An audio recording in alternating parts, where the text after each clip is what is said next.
हिंदवी स्वराज्याचे सरसंस्थापक छत्रपती शिवरायांना मानाचा मुजरा करतो। भारतीय राज्यघटनेचे शिल्पकार भारतरत्न डॉक्टर बाबासाहेब आंबेडकर यांना मानवंदना अर्पित करतो। आणि आजच्या नायगाव बीडीडी चाळ पुनर्विकास प्रकल्पाच्या चाव्या वाटण्याच्या या कार्यक्रमाला मंचावर उपस्थित असलेले राज्याचे लोकप्रिय उपमुख्यमंत्री माननीय एकनाथराव शिंदेजी, राज्याच्या पहिला महिला उपमुख्यमंत्री माननीय सुनेत्राताई पवार, श्रीराम शिंदेजी, राहुल नार्वेकरजी, मंगलप्रभात लोढाजी, राज्याचे आयटी आणि सांस्कृतिक कार्यमंत्री आशिष शेलारजी, उपसभापती डॉक्टर नीलमताई गोरे, राज्यमंत्री डॉक्टर पंकज भोयर, मनीषाताई कायंदे, महापौर रितुताई तावडे, श्री सदा सरवणकर, श्रीमती चित्राताई वाघ, 9 वेळा निवडून आलेले विक्रमवीर आमदार कालिदास कोळंबकरजी, श्री राजू वाघमारेजी, असीम गुप्ताजी, संजीव जयस्वालजी, मिलिंद बोरीकरजी, मिलिंद शंभरकरजी, मंचावरील सर्व मान्यवर आणि या ठिकाणी उपस्थित सर्व भगिनी आणि बंधूंनो, शिंदे साहेब, आपण बीडीडी चाळीच्या पुनर्विकासाकरता इतके प्रयत्न केले, आज चाव्या वाटतोय, पण सर्वात जास्त टाळ्या मात्र कालिदासजींना मिळाल्या। 9 वेळा निवडून येण्याचं हे गमक आहे, जो हा विश्वास त्यांनी कमवलेला आहे लोकांचा, त्यामुळे खऱ्या अर्थानं ते 9 वेळा आले आणि त्यांचा पंतप्रधानांनी देखील विक्रमवीर म्हणून सन्मान केलेला आहे। असे आमचे कालिदासजी सातत्याने जनतेचे, पोलिसांचे प्रश्न मांडत असतात। आज मला अतिशय आनंद आहे की नायगावच्या बीडीडी चाळीच्या चाव्यांचं वितरण आपण या ठिकाणी केलेलं आहे। आणि विशेषतः आपल्याला कल्पना आहे की बीडीडी चाळीचा पुनर्विकास हा राज्यामध्ये जवळपास गेले 40 वर्ष गाजणारा मुंबईतला एक विषय होता। ज्यावेळी मुख्यमंत्री म्हणून मी 2014च्या शेवटी शपथ घेतली आणि मुंबईतल्या महत्त्वाचे प्रश्न सोडवण्याचा प्रयत्न आम्ही सुरू केला, त्यावेळी बीडीडीच्या पुनर्विकासाचा प्रश्न बघितल्यानंतर त्याचा अभ्यास केल्यावर लक्षात आलं की या प्रकल्पातल्या अडचणी काय आहेत, तर खूप जुन्या बिल्डिंग्स आहेत, खूप वेगवेगळ्या प्रकारच्या अडचणी आहेत आणि प्रत्येक वेळी कोणीतरी नवीन बिल्डर त्या ठिकाणी एक प्रपोजल तयार करतो आणि मग ते जे प्रपोजल आहे त्या प्रपोजलवर चर्चा होते, मंथन होतं, चिंतन होतं।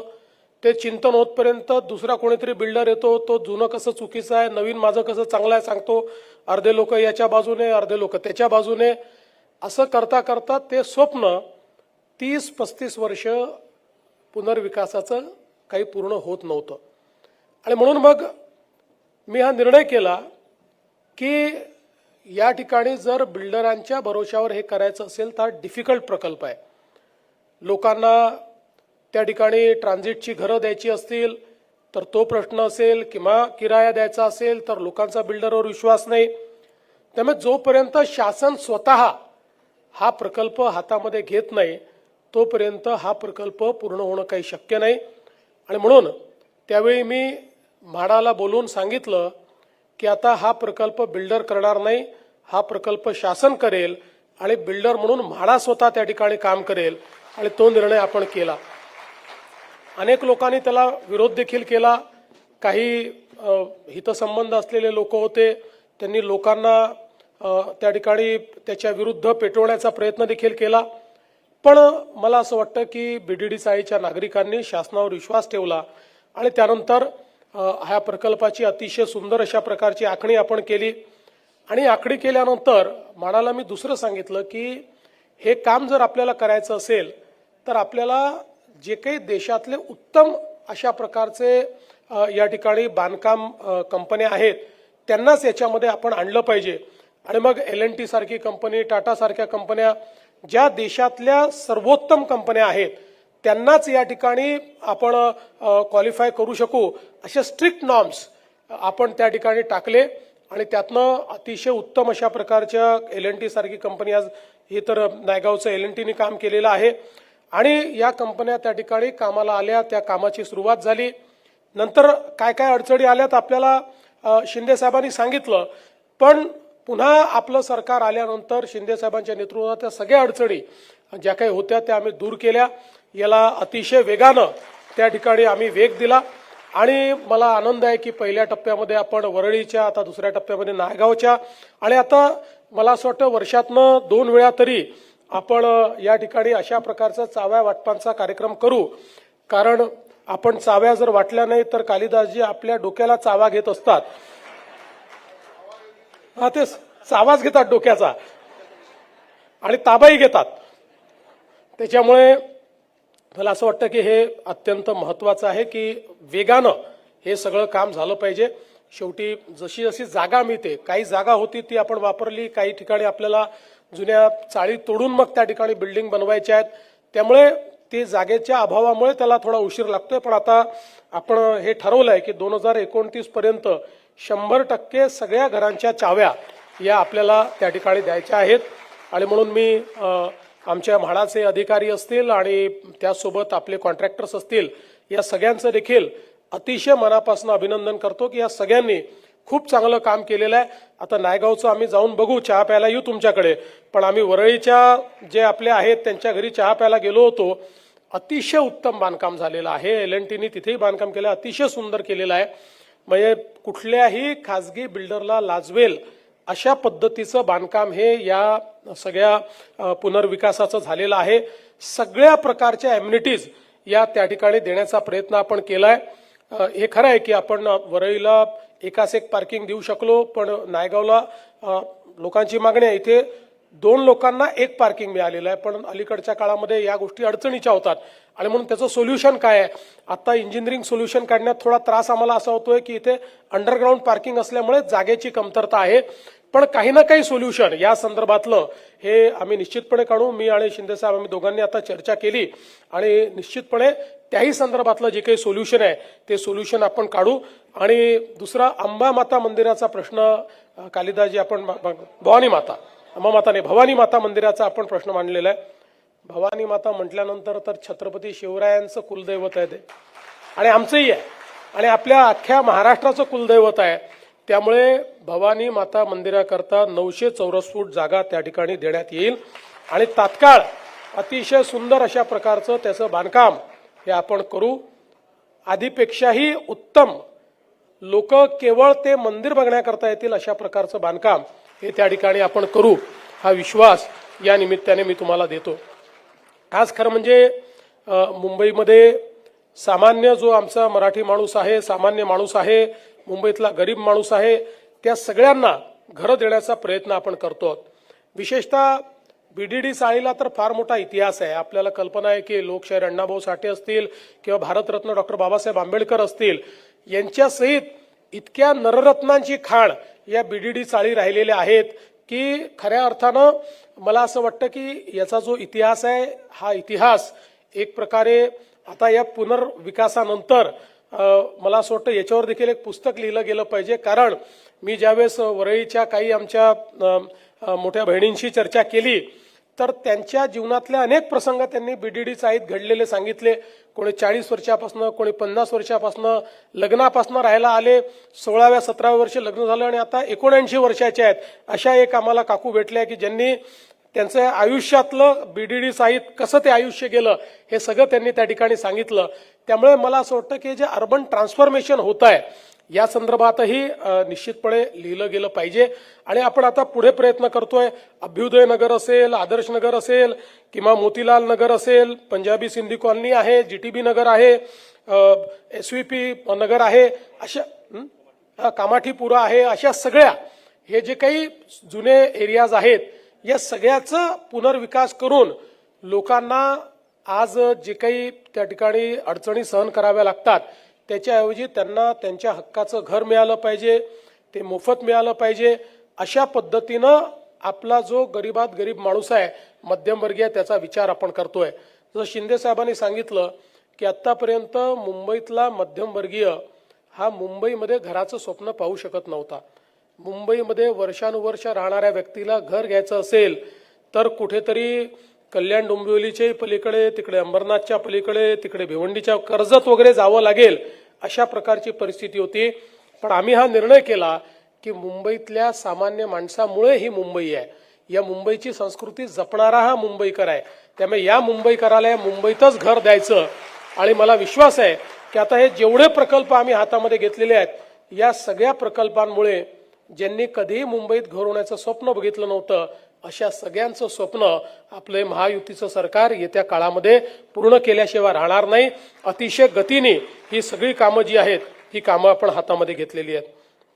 मला आनंद आहे की विशेषतः या संपूर्ण बीडीडी चाळीमध्ये आमचे पोलीस मोठ्या प्रमाणात राहतात. आणि मला आठवतं की आम्ही देखील आशिष जी आपल्या लक्षात असेल, आपण 2012 साली मोर्चा काढला होता पोलिसांना घरं देण्याच्या संदर्भात.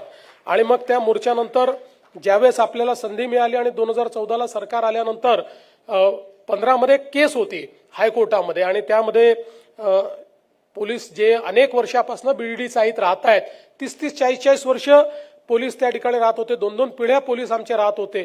आणि म्हणून त्या केसमध्ये त्यांनी मागणी केली होती की त्या ठिकाणी आम्हाला मालकी हक्काचं घर मिळावं.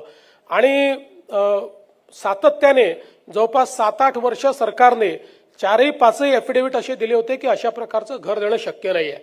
2015 साली पहिल्यांदा मी ती सरकारची भूमिका बदलली आणि माननीय उच्च न्यायालयात ॲफिडेव्हिट दिलं की हो, राज्य सरकार अशा प्रकारचं घर देण्याकरता त्या ठिकाणी तयार आहे. आणि त्यानंतर मग आपल्याला कल्पना आहे की त्या संदर्भात निर्णय झाला. मग त्याच्या किमतीचाही प्रश्न खूप मोठा होता. शिंदे साहेबांनी तो किमतीचा प्रश्न अतिशय उत्तम पद्धतीने त्या ठिकाणी सोडवला आणि आपल्याला ती निवासस्थानं मिळण्यास फायदा झाला. आज आपल्याला कल्पना आहे की जवळपास 2901 असे आपले जे पोलीस होते, त्यांच्यापैकी 2363 आमच्या पोलिसांना जी काही आपण 15 लाखाची किंमत आहे त्या किमतीत ते घरं मिळत आहेत. 223 लोकांना बांधकाम खर्चात मिळत आहेत. पण एक जरी राहिला तरी कालिदासजी काही आम्हाला जगू देत नाहीत. त्याच्यामुळे त्यांनी जे रोज पाठपुरावा केला आहे 315 लोकांचं माझ्या काय, तर कालिदासजी त्यातनंही मार्ग काढण्याचा प्रयत्न आम्ही करतो. एक कोर्टात केस चाललेली आहे म्हणून त्याला काही वेळ लागतोय, पण त्यातनंही मार्ग काढतोय. आणि ओव्हरऑल जे आहे, शेवटी कसं आहे, आता इतर ठिकाणचे पोलीस आम्हाला म्हणायला लागले की आम्ही बीडीडी चाळीत राहायला गेलो नाही, हे आमचं चुकलं का, असाही प्रश्न आता इतर ठिकाणच्या पोलिसांनी आम्हाला निर्माण केलेला आहे. त्यामुळे एक समग्र धोरण, कोर्टाचे निर्णय आणि सगळ्या गोष्टी एक समग्र धोरण करावं लागेल. तुम्हाला तर माहिती आहे, जसं तुम्ही म्हणजे पोलीस तुमच्या जवळचे आहेत तसे माझ्या शिंदे साहेबांच्या आणि ताईंच्या जवळचे म्हणजे अजितदादांच्या जवळचे पोलीसच होते. आमचं त्यांच्याशी संबंध काय होता तुम्हाला माहिती आहे. तुम्ही अनेक वेळा माझ्यासोबत पोलिसांसोबत माझे काय संबंध आहेत ते बघितलेले आहेत. त्यामुळे आपल्याला मार्गही काढावा लागेल. मार्ग काढत असताना शेवटी काय असतं की राज्यातले आता इतर जे कर्मचारी आहेत ते कर्मचारी देखील आपल्याला सांगायला लागले की बाबा या धर्तीवर आता आमचा देखील तुम्ही विचार करा. मग भविष्यातले प्रश्न निर्माण झाले की आता मग पुढे जे काही लोक नोकरीत येतील त्यांना सेवा निवासस्थानं कुठनं द्यायची, असे अनेक प्रश्न आहेत. पण तरी देखील मी तुम्हाला हे सांगतो की तुमचं आणि आमच्या स्वप्नामध्ये काही भेद नाही आहे. फक्त त्यातनं कायदेशीर आणि व्यावहारिक अशा दोन्ही पद्धतीचा मार्ग काढला पाहिजे. कारण मी तर 2016 साली तुम्हाला लक्षात असेल की मुंबईमध्ये पोलिसांना मालकी हक्काच्या घराची जी पॉलिसी आहे ही 16 मध्ये आपण तयार केली. त्या पॉलिसीमध्ये काही अडचणी नंतरच्या काळात आल्या, पण आता पुन्हा आपण ती पॉलिसी योग्य प्रकारे कशी करता येईल त्या संदर्भात आपण प्रयत्न करू. आणि आता पुढच्या काळामध्ये हे सगळं जे रिडेव्हलपमेंट मुंबईमध्ये होणार आहे, जवळपास म्हणजे हे सगळे जे जुने वेगवेगळ्या लेआउट्स आहेत, या लेआउटचं जे रिडेव्हलपमेंटचं काम आपण हातामध्ये घेतलंय त्याची एकत्रित आपण विचार केला तर जवळपास 1000 एकराचं रिडेव्हलपमेंटचं काम आता आपण मुंबईमध्ये करतो. त्यामुळे मोठ्या प्रमाणात मुंबई जी आहे ती या ठिकाणी बदलणार आहे. मुंबईमध्ये सामान्य माणसाला घर तर मिळणार आहे, पण मुंबईची लिव्हेबिलिटी, मुंबईमध्ये इज ऑफ लिव्हिंग, सामान्य माणसाच्या जीवनामध्ये क्वालिटेटिव्ह चेंज हा आणण्याचा आपला प्रयत्न आहे. आणि त्या दृष्टीने खऱ्या अर्थानं आपलं हे सगळं काम चाललेलं आहे. आणि म्हणून तुम्ही बघा की बीडीडी चाळीचे पुनर्विकास करताना अनेक वेळा अधिकाऱ्यांची चर्चा व्हायची, एक एक आपण ॲम्युनिटी वाढवायचो. ते सांगायचे साहेब आम्हाला प्रॉफिट नको पण खिशातनं घालायला लावू नका. पण तरी आपण सांगायचो नाही काही हरकत नाही, पुढे तुम्हाला जे काही सेलेबल आहेत त्याच्या किमती वाढणार आहेत त्यामुळे तुम्ही ते टाका. असं करत करत आपण जेवढ्या जास्तीत जास्त ॲम्युनिटीज त्या ठिकाणी देता येतील ते देण्याचा प्रयत्न आपण केलेला आहे. आणि म्हणून मी एवढंच या निमित्ताने सांगतो की निश्चितपणे भविष्यातही बीडीडी चाळीचं काम तर उत्तम पूर्ण करूच, सगळ्यांना त्या ठिकाणी राहण्याची चांगली व्यवस्था आपण करून देऊ. पण मुंबईमध्ये इतरही जे मध्यमवर्गीय मुंबईकर आहेत त्यांचंही घरांचं स्वप्न पूर्ण करण्याकरता आपलं सरकार हे कटिबद्ध आहे.